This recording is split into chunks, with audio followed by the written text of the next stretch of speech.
আর জোরে বলেন কয় বছর? জাকারিয়া মারিয়ামকে দেখিয়া তিনি নিজেও আল্লাহর কাছে দোয়া করতেছে, আল্লাহ গো, হান্নারে যেহেতু সন্তান দিতে পারতো, আমারও তো একটা সন্তান দিতে পারবা। জোরে জোরে এখন সুবহানাল্লাহ। আবার কয় আল্লাহ সন্তান যে দিবা, বয়স হয়েছে 80 বছর, আমার বিবির বয়স হইল 70 বা 80, বেগমের বয়স 80, আমারও বয়স 80, এখন তো বাচ্চা হওয়ার যা দরকার, বুঝেন নাই, এই ক্ষমতা তো আমারও নাই, বিবিরও নাই। নিজেরে নিজে কইতেছে আর কি, নিজেরে নিজে কয় আল্লাহ বাচ্চা হওয়ার যা দরকার আমারও নাই, আমার বিবিরও নাই, কেমনে দিবা সন্তান? তবে গো আল্লাহ, হান্নারও তো এরকম বয়স, তার ঘর থেকে যেহেতু সন্তান দিতে পারছো, আল্লাহ গো তুমি আমারও সন্তান দিতে পারবা। বুঝি না, কিচ্ছু বুঝি না, ক্ষমতা থাক বা না থাক, আল্লাহ তোমার কাছে একজন সন্তান চাই। জোরে জোরে কোন সুবহানাল্লাহ। আমার আল্লাহ ডাক দিয়ে বলে, জাকারিয়া রে, আমি আল্লাহর কাছে যখন দোয়া করেছ, ইজ নাদা রাব্বাহু, সূরা মরিয়মের আয়াত, ইজ নাদা রাব্বাহু নিদা আন খাফিয়া। আল্লাহু আকবার, আল্লাহু আকবার। বার বন্ধুগণ, জাকারিয়া আলাইহিস সালাতু ওয়াস সালাম, ওলামায়ে কেরাম আছে, গোপনে গোপনে আল্লাহর কাছে দোয়া করে। গোপনে না প্রকাশ্যে? কথা বলেন না দি, গোপনে না প্রকাশ্যে? আরো জোরে বলেন, গোপনে না প্রকাশ্যে? হ্যাঁ, আল্লাহ বলে কি, ইজ নাদা রাব্বাহু নিদা আন খাফিয়া, শব্দের অর্থ হইল গোপনে। কারণ বুঝেন নাই? বুঝছেন তো কিছু? আচ্ছা কোন 80 বছর পুরা বেড়া যদি দোয়া করে, আল্লাহ সেরা চাই, ছেলে চাই, মানুষে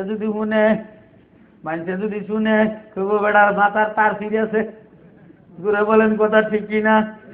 আর জোরে বলেন ঠিক কিনা? জাকারিয়ার বয়স তো 80, বিবিরও বয়স 80 বা 70 মতান্তরে। এইবার গোপনে গোপনে আল্লাহর কাছে দোয়া করে, আল্লাহ গো একজন সন্তান আমি চাই। উদ্দেশ্য কি? তাফসীরে মারিফুল কোরআনের মধ্যে উল্লেখ করেছে, জাকারিয়ার উদ্দেশ্য ছিল, ওই সময় তিনি ধন সম্পদের মালিক ছিল না। আমরা যখন আল্লাহর কাছে সন্তান চাই, আমাদের উদ্দেশ্য থাকে একটা, নবীর উদ্দেশ্য হইল আরেকটা। আমাদের উদ্দেশ্য হইল আল্লাহ গো, ছেলে যদি একটা হয়, আল্লাহ সন্তান একটা দাও, 5টা বাড়ির মালিক, 2-3 কোটি সম্পত্তির মালিক, গাড়ির মালিক। আমার সন্তান যদি আল্লাহ না দাও, তাহলে এই সম্পত্তির ভাগ কে নিবে? ভাই তারা সব খায়া শেষ করবো। জুড়ে বলেন কথা ঠিক কিনা? এই জন্য সন্তান চাই আল্লাহর কাছে।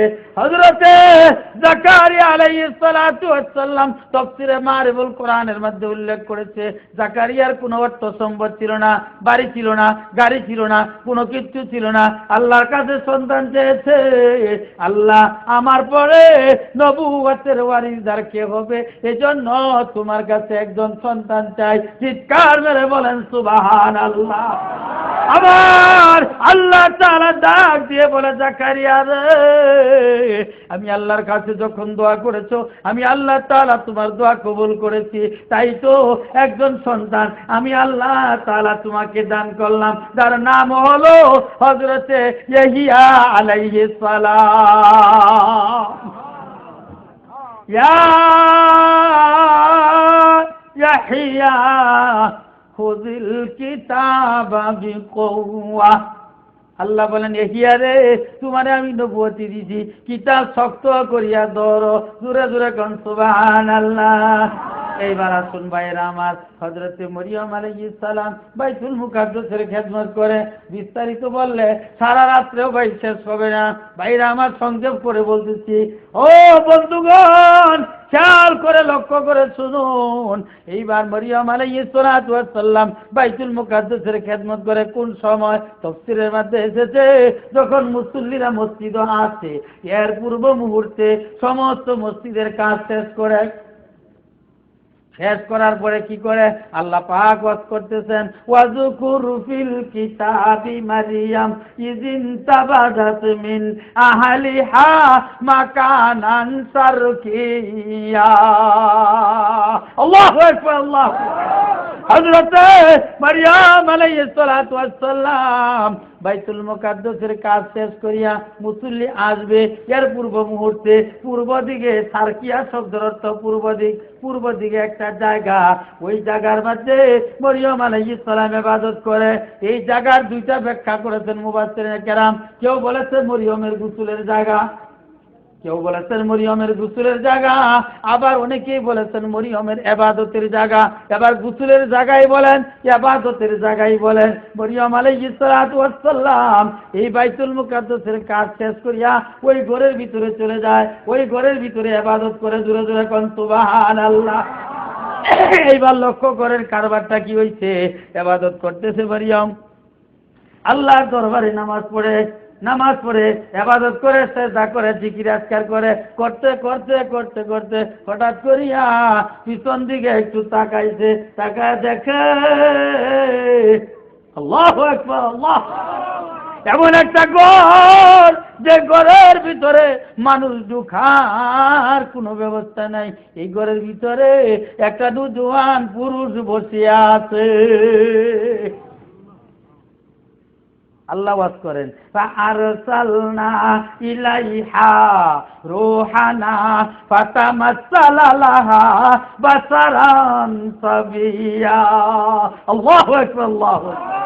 আমার আল্লাহ বলেন, আমার ফেরেশতা জিবরাইলকে নওজোয়ানের বেশে একটা যুবতী, যুবক একটা পুরুষ বানাইয়া আমি আল্লাহ তাআলা মানুষের আকৃতি দিয়া হযরতে মরিয়মের ঘরের মধ্যে পাঠাইয়া দিলাম। এবার আমি আপনাদের জিজ্ঞেস করতে চাই, একটা মেয়ে মানুষ 15 বছর বা 16 বছরের মেয়ে মানুষ, ওই মেয়ে মানুষের ঘরে যদি আমার মতন আপনার মতো এই 15-20 বছরের যুবক যদি ঘরের ভিতরে থাকে, তাহলে ওই যুবতী মহিলাটা ভয় পাবে কি পাবে না? আরো আস্তে কোন পাবে কি পাবে না? এখন মরিয়ম তো জীবনে দেখে না এমন পুরুষ, এই পুরুষ দেখে ভয় পাওয়ার কথা কিনা? আরো জোরে বলেন, ভয় পাওয়ার কথা কিনা? আমার আল্লাহ বলেন, মরিয়ম রে, যুবকটারে যেই খাই তুমি বলতে আরম্ভ করলা কালাত ইন্নি, আমার কথা না কোরআনের কথা, কালাত ইন্নি আউযু বিররহমানি মিনকা ইন কুনতা তাকিয়া।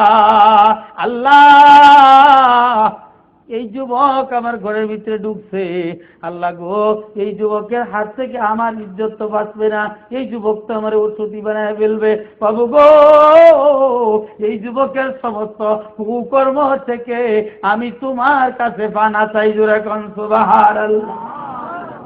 আল্লাহর কাছে সাহায্য চাইতেছে, কথাই তো কথা এসে যায়।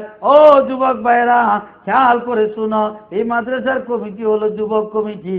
যুবক ভাইরা খেয়াল করে শুনো, আল্লাহ রসুলের দরবারে একটা যুবক যাইয়া কলমা পড়িয়া মুসলমান হইছে। যুবকের চরিত্র আসছে, চরিত্র বর্ণনা করতে যাইয়া, উনার চরিত্র বর্ণনা করতে যাইয়া লিখেছে, ওই যুবক এত খারাপ ছিল সমাজের ভিতরে, অর্থাৎ জিনাখুর, মদখুর, সুদখুর, যাই বলেন না কেন, সব চাইতে চরিত্র খারাপ ছিল যুবকের। এক বাক্যে এলাকার সকল নারী এবং পুরুষেরা দেখলেই বলে এটা ওই যুবক, যে যুবক নাকি সবচেয়ে চরিত্র খারাপ। এমন যুবক আমাদের দেশে আছে কি নাই? কথা বলেন না, কি আছে কি নাই?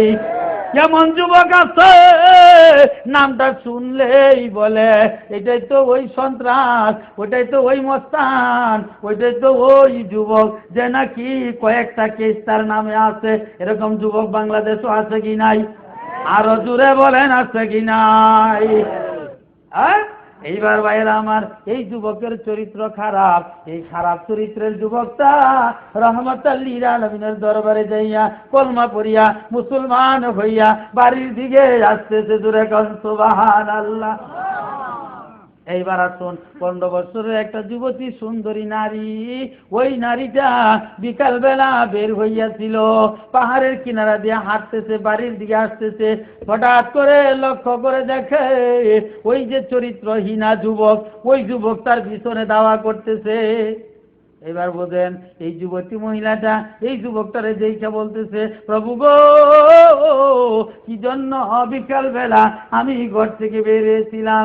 এইটা ওই যুবক, যে যুবক নাকি এই এলাকার নারীদের ইজ্জত নষ্ট করেছে।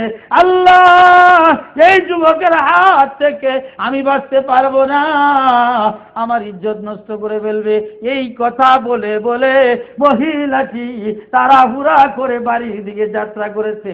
আমি আপনাদের জিজ্ঞাসা করতে চাই, 15 বছরের একটা যুবতী মহিলা, 15 বছরের একটা যুবক ছেলে পিছনে যদি দাওয়া করে, মহিলাটা যদি দৌড়াইয়া যায়, যুবকটাও যদি দৌড়াইয়া যায়, মহিলার সঙ্গে ওই যুবকের সঙ্গে মহিলা দৌড়াইয়া কি কোলাইয়া উঠতে পারবে? বুঝেন নাই আমার কথা? পারবে? আরো জোরে বলেন, পারবে? পারবে তো না, একেবারে নিকটে চলে গিয়েছে। এবার চিৎকার করে বলতেছে, প্রভু গো, কি জন্য আমি বিকালবেলা বেরিয়েছিলাম, এই তো যুবক আমাকে ধরে ফেললো। সে অবস্থা দেখে আল্লাহর দরবারে যখন চিৎকার করে আওয়াজ করতেছে, চোখের পানি যখন ঝর্ণার মতো পড়তেছে, যুবক ছেলেটা এই সুন্দরী যুবতী মহিলার ফরিয়াদ শুনে ফেলেছে, কানের ভিতরে আওয়াজ চলে গেছে। এবার যুবক ডাকতেছে, মা, মা গো, কার জন্য আল্লাহর কাছে সাহায্য চাইতেছেন? 15 বছরের যুবতী মহিলাটা সঙ্গে সঙ্গে দাঁড়ায় গেছে। হায় রে হায়, মা ডাকতো, এই যুবকের মুখ দিয়া কোনোদিন শোভা পায় না। খারাপ মানুষ যদি মা ডাকে তাহলে এটা আশ্চর্য হওয়ার কথা কিনা? কি বলেন, কথা কিনা? মনে করেন এই এলাকার ভিতরে একটা যুবক আছে, সে হলো মদকুর, এখন টুপি লাগাইয়া যদি জুমার নামাজ পড়তে আয়ে, মানুষ দেখে এটা না হেডারে, আশ্চর্য হওয়ার কথা কিনা? দূরে বলেন, আশ্চর্য হওয়ার কি থাকে না? ভাইয়ের আওয়াজ, মহিলা মনে মনে ভাবতেছে, এই যুবকের কাম হইল চরিত্র নষ্ট করা নারীদের, কিন্তু এই যুবক মা বলে ডাক দিচ্ছে, সাথে সাথে দাঁড়ায়া গেছে। যুবক রে, তোমার চরিত্র হলো মানুষের, নারীদের চরিত্র নষ্ট করা। মা ডাকতো, তোমার জবান দিয়ে শোভা পায় না। মা ডাক তুমি কেমনে বলতেছো? মা বলে কি জন্য ডাক দিলা? যুবকটি ডাকতেছে, মা গো, এমন একটা লোকের কাছে আমি গিয়েছিলাম,